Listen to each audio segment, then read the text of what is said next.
First story is titled, Am I the a-hole for telling my brother and sister-in-law to find alternate childcare?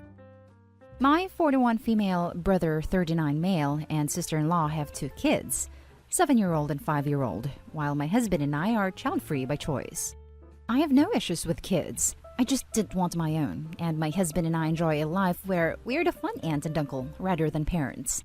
My husband and I have zero issue with taking my niece and nephew for a night or two to give my brother and sister-in-law a break, but we enjoy our peace and quiet, so we try not to do this all the time. My brother has had cutbacks at his company, so my sister-in-law started working part-time to help with some of the bills. My niece and nephew are going to school online for obvious reasons, so they need help with childcare. My brother asked if I would be willing to watch them during the day since my husband and I both work from home, and we agreed with the promise that it would be temporary until they could find other childcare arrangements. That was 4 months ago. I have a massive trial coming up and have been working between 7 to 80 hours per week to prepare. I spoke with my brother and sister-in-law multiple times and informed them that I cannot continue overseeing my niece and nephew's schooling and working, and they really need to find someone else to watch them because it is just too much for me to handle at the moment. It came to a head yesterday when I had an important client meeting, and my niece and nephew started arguing over a TV remote. My husband was in a work call and could not take care of it, so I had to get up in the middle of a meeting to handle it. When my sister-in-law came to pick them up, I informed her that they have 2 weeks to find childcare because I cannot watch them anymore. I told her that it was affecting my job performance, and it was not fair for them to put me in this position. My sister-in-law called me selfish and said I was uncaring. My brother called me and told me that I have no compassion for what they're going through and that he needs my help. I told him that if it was financial, I am more than willing to chip in for a nanny or a pair to watch them during the day for their schooling, but that just made him angrier. He accused me of flaunting my wealth. Now my sister-in-law put in her 2 weeks' notice at her job, and my brother is blaming me and saying it's my fault if they end up homeless. Am I the a-hole for telling them they need to find new childcare? Now for the top comments. Not the a-hole. You are under no obligation to care for their child given how busy you are, and they are so rude that even when offered to pay for a nanny that was flaunting your wealth. Not the a-hole under no obligation to care for their children. It does not matter if you are busy or not. They are not your obligation. This infuriates me. Anyone who has had kids school at home while they try to work knows how impossible it is. This is an enormous favor you've done for them. And while you're trying to work 80-hour weeks and taking client meetings for 4 months. Wow. For them to blame you for anything is outrageously entitled and unappreciative. People seem to not understand the work part of work from home. They think people have time that they just don't have. In the end, work and kids suffer because neither get the attention they deserve. Not the a-hole. Your brother and sister-in-law, however, are the a-holes. They sound like a bunch of freeloaders. And sister-in-law quit her work instead of finding someone else. Overdramatic. Feel sorry for the kids. Yeah, it sounds like she cut off her nose to spite her face. Like she's trying to prove to Opie that she is responsible for this. Opie's definitely not responsible, of course. Not the a-hole. Them telling you are selfish for not taking care of their children is laughable. Their projection of their issues on other things should not be your concern. Your own well-being and future are top priority. And I'd say stick with your decision. You did the right thing. Props for giving them a 2 weeks notice for that matter. Now for the next story. Am I the a-hole for no longer allowing my sister to work in my daycare after what she did? Hi, I'm a 32-year-old widow. Have been for 3 years. I struggled a lot financially. I didn't get help from my family because they claim they can't. So I decided to start a home daycare. It's been open for 7 months now. My friend was able to get me more clients via Facebook. Thank goodness my business is growing. And I've made quite a lot of friends who are moms, and also established good reputation since my daycare has been recommended. My sister, 26, is unemployed. Didn't find a job yet and had rent to pay for her and her boyfriend.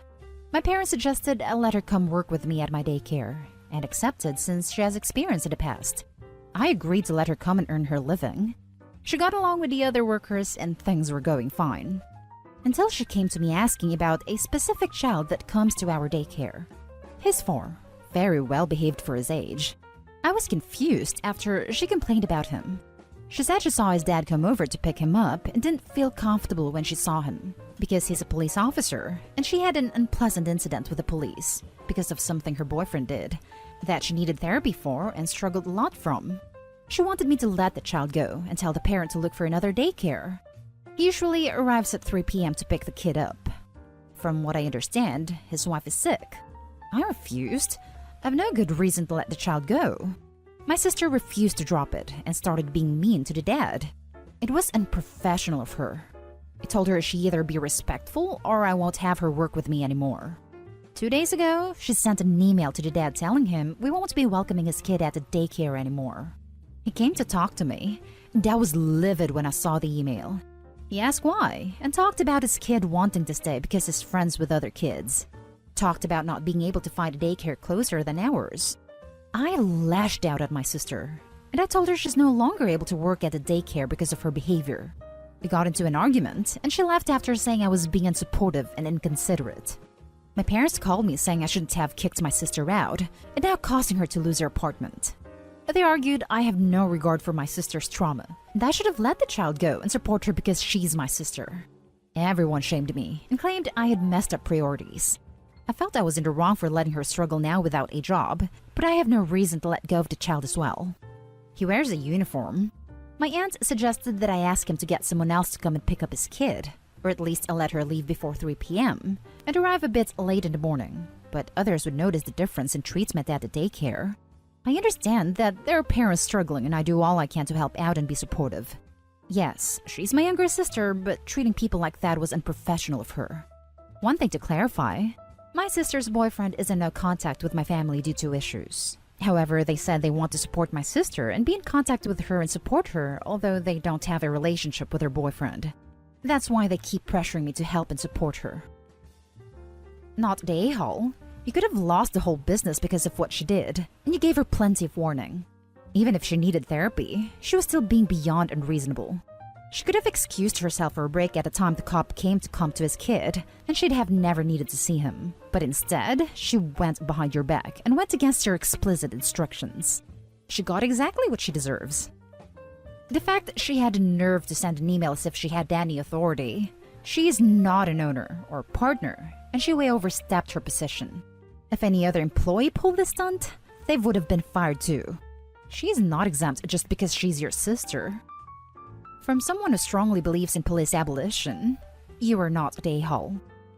While maybe your sister would not be the best person to interact directly with this particular dad, she's putting her own issues on a kid for what she believes, correctly or not, are the sins of the father. There is no reason for her to have anything against a child, or to want to set care on the basis of her feelings towards the father's profession. Right? I'm like, I wouldn't be best friends with the father, but holy hell is the sister whack. Not the a-hole. She unilaterally made a decision about your business. If this person wasn't your sister, there'd be no argument from anyone she should be fired. Unfortunately for your sister, this is the consequence of her actions. If you're this dependent on a job for your financial stability, you don't pull this stupid crap like this. Next story is titled, Am I the a-hole for causing my family to miss my brother's wedding? My wife and I just lost our second baby. Our first was a stillbirth. Our daughter lived for only a month due to a medical condition. We didn't get to take her home, but we have a few pictures of her before she passed away 3 weeks ago. It's difficult trying to get used to living like that, but we have no choice. My wife and I missed out on some family events, including my brother's wedding. Everyone was being considerate and gave us enough space to regain strength. I work long hours and night shifts while my wife stays at home. I was on shift the day of my brother's wedding. A few days ago, my mom and my sister were complaining about my brother's fiancé's no-child rule, and they wanted someone to watch the kids for a few hours. My sister suggested that we do that, but I told her I had work and my wife wasn't up to it. And I really thought that was the end of the discussion. On the day of the wedding, I left home for work at 3. I got a call from my wife at 5 telling me my cousin just came and dropped 6 kids from my family at our house and told her that he'd come back to pick them up later. I was freaking livid. I went home and I started calling my sister, cousin, and sister-in-law to come pick their kids right then. They kept stalling, but I demanded they tell my cousin to turn around and come pick the kids up. Instead, they started showing up one by one, taking their kids, cussing me out, claiming I was overreacting since my wife didn't say anything. My wife doesn't know how to say no, so it's on me to set boundaries, although it's hard with them calling me the problem. My parents said I caused the family to miss most of my brother's wedding by looking for someone else to watch the kids, and basically blamed me for refusing to take the kids for just a few hours, saying I don't understand because I don't have kids. I don't know how hard it is. That line cut too deep. I've already had 2 kids that I lost.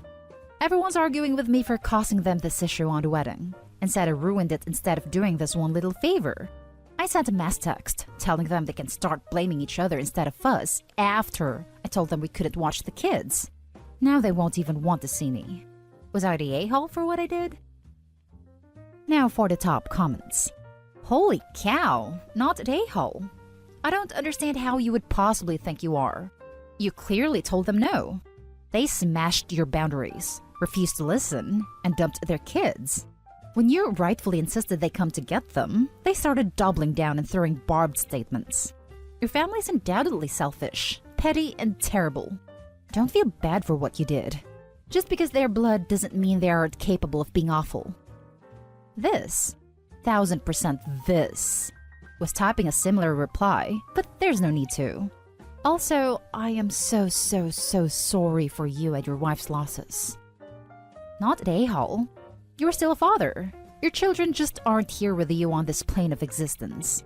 Your family shouldn't rely on you to take their kids when you've said your wife isn't up to it, which is totally understandable all things considered, and you had been working. It was absolutely inappropriate of them to think you would even want to take their kids. As for your family, you are not a babysitting service. You are grieving the loss of a child, a hurt that will never truly go away. It is a pain they won't feel unless it happens to them, and a pin I know you wouldn't wish on them. They do not understand that things like this can be harmful to you and your very obviously grieving wife. They are the a-hole, not you or your wife. Thanks for responding, and you're right about what you said here. The lack of respect and consideration they have for me and my wife is awful. They have no regard for us and keep trying to blame me for what happened. Not an a-hole, but your family is effing full of them. My God. Sending my deepest condolences to you and your wife. Exactly not an a-hole. They ruined their wedding experience by not booking a babysitter for their kids when they knew you could not watch them. They have no one to blame but themselves for being idiotic. Now for the last story. Am I the a-hole for not going to family events because I never get a fair vote in what we do? I, 24 male, have 3 sisters. We always did what they wanted to do growing up. They were in the majority, but it never really bothered me. I would just stay home when they went out. I finally moved out about 2 years ago. COVID came and we haven't seen each other in a long time. They were all planning on meeting up when restrictions lightened up. We all threw ideas on what to do, but all my ideas were shut down. They finally agreed on a wine tasting restaurant. It's basically a place where you just taste wine. I don't like wine and tried to choose a different place. I was shut down because we all voted on it. I told them I'm not paying for something I don't want to do. I would skip this one, but I would go to the next family outing if we all agreed on it. They didn't take this lightly and started an argument about me being an a-hole for always skipping events and never going with the family. I tried to tell them to choose something we can all do and not something you guys want to do. At this point, I'm done talking about it. I just stopped responding to them about it. Now I'm having second thoughts on if I should just go. Am I the a-hole for almost never going to family events and skipping this one as well? Not the a-hole. This like me getting upset my vegetarian mother doesn't want to join us to a barbecue restaurant where only the corn is meat-free. Imagine all the fun you'd have had, sitting there with a glass of water and watching your family drink and talk only about wine. How dare you not join them? Majority rules is fine if you're a child and not paying, but as an adult, you shouldn't have to pay to go do something you have absolutely no interest in doing. I don't drink, so I would never do this even if the point is to taste and spit it out. Gonna go with not at a-hole because they decided to berate you for simply not wanting to go and trying to use the but family excuse. Yep, majority rules just means the same person/group is left out every time. Maybe Opie could suggest taking turns picking the outing? Also, majority rule sucks for kids too. It is mainly just an excuse to exclude and bully. Not at A-Hall. They specifically chose something you don't like, and then berated you because you don't want to pay money to do it. Seems really unfair. If I were you and you really want to see them but always get outvoted, maybe plan something you want to do and don't give them a choice. Just say, hey, I'd really like to spend some time together. I've planned a game night at my place on this day. Hope you can make it. If the date doesn't work for everyone, let's figure out a better day. If they argue about what you've planned, just say, that's fine, you don't have to come. I just wanted to plan something I like for a change, and I really wanted to see you. If they don't come, or they pitch a fit, then I'd stop trying. And that's the end of this video, folks. As always, leave a comment and hit like and subscribe. And if you want more of this content, turn your notification on to get updated on the latest videos. And I'll catch you in the next one. Stay safe.